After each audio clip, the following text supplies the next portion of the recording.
다음의 법칙이 이제 권위의 법칙과 호감의 법칙이 있어요. 근데 나는 비슷한 측면이 있어서 이 호감의 법칙과 권위의 법칙을 좀 같이 보려고 하는 건데, 이 권위의 법칙은 아까 이야기한 사회 증거의 법칙하고 겹치는 부분이 좀 있는 것 같아요. 내가 보는 관점에서는. 권위의 법칙은 이런 거지. 내가 자동차를 사는데 말단 사원한테 사겠어요? 아니면 부장님한테 사겠어요?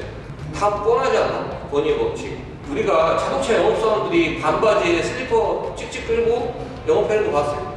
대부분 우리가 와이셔츠를 입고 슈트를 입고 넥타이를 매고 그렇게 하고 영업을 한단 말이야. 왜냐면 내가 좀 높은 사람처럼 보이기 위해서.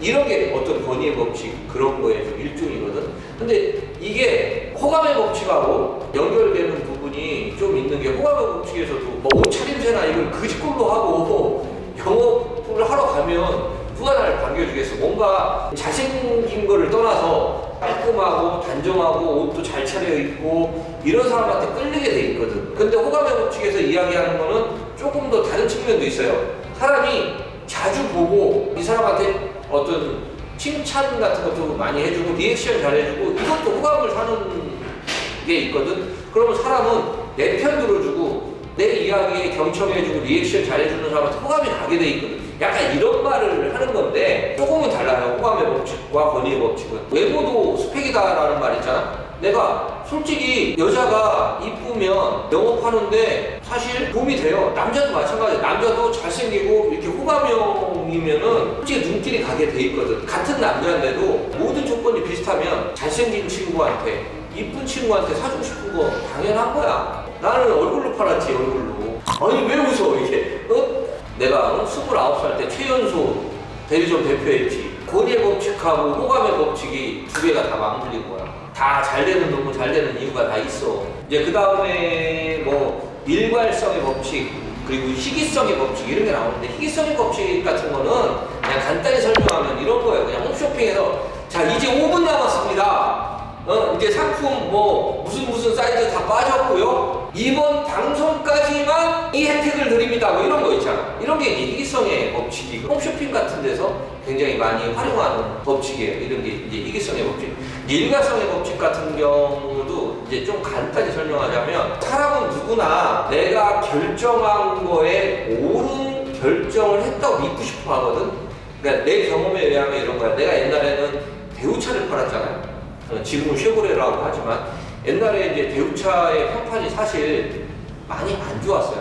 그래서 누군가가 대우차를 사잖아. 그러면은 주변에서 다 뭐라고 그랬냐면 왜 대우차 샀어? 뭐 대부분 그랬어. 나는 팔고도 미안했어. 프린스를 샀다 쳐. 그럼 나의 선택이 옳다고 믿고 싶어하는 경향이 있어요, 사람들. 내가 프린스를 선택하는 순간 이 차가 최고야. 그 일괄적으로 내가 이야기하고 결정한 거를 그냥 일괄성 있게 밀고 나가는 거지. 이런 심리가 있어요. 그래서 사람한테 뭔가를 받아내야 될 때 작은 부탁부터 시작해라 뭐 이런 말이 있잖아요. 작은 부탁, 사람이 한 번 작은 부탁을 들어주면 그 다음에 부탁도 들어주기가 쉽다, 이런 게 있어요. 내가 이 사람 부탁을 들어줬기 때문에 그 다음 부탁도 이게 이제 일관성 있게 계속 들어주는 거지. 처음에 여기 사인하시죠? 라고 하면 누가 사인해? 안 한단 말이야. 그러니까 되게 쉽게 들어줄 수 있는 부탁부터 해서 그거를 끌어내고 그 다음 거 끌어내고 그 다음 거 끌어내고 그 다음에 마지막에 사인하시죠. 이 6가지 법칙 중에 제일 중요한 거는 상호성의 법칙이다. 그래서 베품의 법칙, 기브앤테이크. 사업은 카카오톡처럼 홍익인간의 정신으로. 이게 결론. 그러니까 사람들은 뭔가 빨리 하려고 해서 막 속성으로 배우려고 하고 이런 본질을 잘 안 배우려고 하는 것 같아요. 그래서 나는 경영이 되게 종합예술이거든. 정말 경제학, 경영학, 회계학, 법학 뭐 다 배워야 되잖아. 근데 나는 그 중에서 가장 기본적인 학문이 나는 인문학이라고. 인문학을 알아야 사업도 하고 장사도 하고 일단 사람의 마음을 꿰뚫는 어느 그 뭐 심리학 같은 거. 지금 내가 방금 전에 이야기한 책도 제목이 설득의 심리학. 그래서 이러한 기본기가 없으면서 자꾸 사람들이 차를 팔려고 하니까 영업을 하려고 하니까 안 되는 거야. 내가 이 6가지 법칙 중에 이제 상호성의 법칙을 계속 강조를 했지만 사실 다 중요해요. 비빔밥이 고추장만 맛있다고 맛있는 게 아니잖아. 적절하게 배합이 돼야 맛있는 비빔밥이 만들어지듯이 그 중에 가장 중요한 게 있다면 고추장.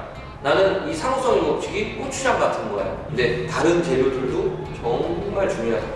그래서 이런 것들을 어떻게 내가 잘 믹싱하고 잘 버무리느냐에 따라서 성공으로 갈 수 있느냐, 나라고 떨어지느냐, 갈림길에 있다고 봐요. 일단은 DNA를 바꿔야 돼. 확 바꿔야 돼. 그냥 바꾸려고 하면 안 돼. 완전 바꿔야 돼, 완전. 내가 다시 태어나서 완전 다른 사람이 된다고 생각을 해야지.